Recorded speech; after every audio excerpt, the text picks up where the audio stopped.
Some movies are just movies, and some movies are put out there, predictive programming, to kind of implant the imagery and the consciousness so people are kind of used to seeing it in Hollywood, so they won't be alarmed when it actually comes out at them. And then some people make movies to wake people up to something, a form of activism, put it into a movie, try to get people thinking. So I don't know where they're coming from with the new RoboCop, but I did watch it today. And what I can say about this movie that did come out this year in 2014, the link is down below in the description, a lot of movies are available online these days, is that it shows you the technologies that are currently available. So in the beginning, there's robots in Tehran. It's the future. They're iris-scanning scared civilians. Again, that predictive programming of the U.S. at war with Iran. And the suicide bombers come out, and the robots respond. So there are robots all over the world, walking on two legs in the future. And they want to put them in the United States. And the movie kind of shows people being opposed to it, saying similar things to what people are saying today in terms of drones. And I looked very closely during the film, for any kind of sign as to whether they were painting this as a positive thing or a negative thing. You can look at it both ways. But what I can say is it makes, anytime you're portraying the RoboCop and he's out there doing superhuman things and you're seeing the latest technologies, it could be a cool thing to watch. And people get fascinated by watching, Terminator-style movies. I know I have been in my life. And people get, attracted to him. RoboCop is a household name. RoboCop 1, 2, and 3 were huge movies in the 1980s. And, I'm not sure exactly the year that 3 came out. Probably late 80s, early 90s. And so this new RoboCop has come at a time where so much has advanced in the world of technologies. And so you see the iris technologies being brought out, other biometrics. There's a scene where he's becoming emotional. Alex Murphy, who's been put into the machine. For those that don't know, a cop is killed in the film. It's an inside job. Members of the Detroit police are involved, or at the very least, this Omni group, this Omni corporation. They go after a cop that they want to put into a machine because the public's opposed to machines policing American streets. So they go, okay, we need human consciousness. We need an actual man, and we need basically a specimen to put inside of this whole thing that we're building. And then we'll have society more used to the idea of robots walking amongst us.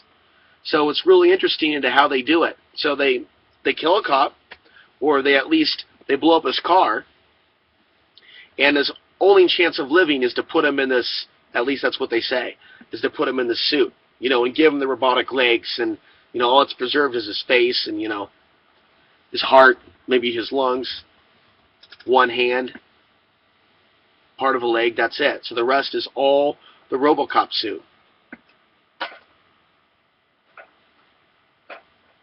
So as the film progresses, he starts, because the difference between this RoboCop, and the original RoboCop is that when he wakes up, he's his original self going, oh my God, I'm in a robot suit. Before, he woke up as a robot, and then he began to remember that he was Alex Murphy, and then he began to later investigate his death, which led him to the gangsters of old Detroit. It's also funny how Detroit is constantly in a state of collapse, being run by gangsters throughout all these different movies, throughout all these different decades. It's really bizarre. Detroit is constantly in a collapse. It's just, that's its own subject. But in this new RoboCop, he's himself, and he's like, oh my God, I'm in a robot suit, and he realizes the predicament he's in, and he, at some point, begins to investigate his own death, and when he becomes too emotional because, his vital signs are being monitored by the people that helped assemble him, and at one point they're lowering his dopamine levels, so he's less emotional. So they're utilizing technology that exists today. There's numerous reports that have come out on studies they've done on rats and removing emotion, removing fear, things of that nature. We've seen an increase in these types of reports. So this is a way reality is penetrating Hollywood in showing science affect a police officer's emotions, so he becomes more robotic-like. And there's also that propaganda theme that's kind of echoed, that the machine will go after corruption, where the human element, that's how they try to spin it, where the human element needs to be kept in check by the robots. When he starts investigating his own death, it leads him to the chief of police of Detroit. And so the corporation that made him see this as a move for them to continue to boost the popularity of robots by highlighting the problem of corruption in police departments. So there's also that theme of, we need to keep the eye on police departments, and the larger corporations need to be involved in this. Not getting rid of the problem of corruption, or if we look at what's happening right now in today's day and age, police brutality, but instead bringing in this non-human aspect of it,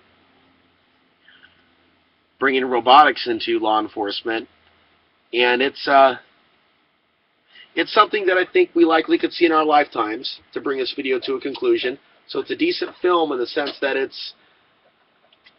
it may be seen as a flop to some people. It may not be very entertaining. I'm not the average person, so I don't expect the same special effects from movies. I don't expect the best acting. I like films that make me think. I like films that are realistic. I like films that are really dealing with the real issue that potentially is happening now in society, or could in the future, or has in the past. And the idea of robotics being involved in law enforcement, military, just in general, it's a pretty big conversation. And so I think it is a relevant film, and I think that we are going to see the rise of robotics in law enforcement. And I remember writing a short story when I was 16 years old about getting into a time machine and coming back to a 2030s Portland and being arrested by a robot for not having my identification card. It's just something that I wrote when I was really young. And I also remember Ray Bradbury's The Pedestrian, which is, his future sci-fi idea of a reality where we're being policed by robots, and, it's weird to walk at night, and, the only insane thing is considered being inside, watching the TV, the mainstream media, and more reality is starting to look like that slowly.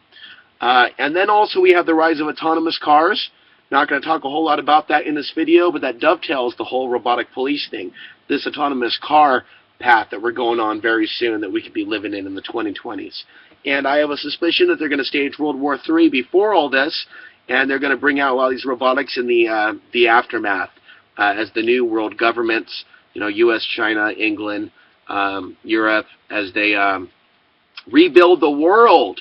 I think that's when we're going to see a lot more of these robotics come about in regular society.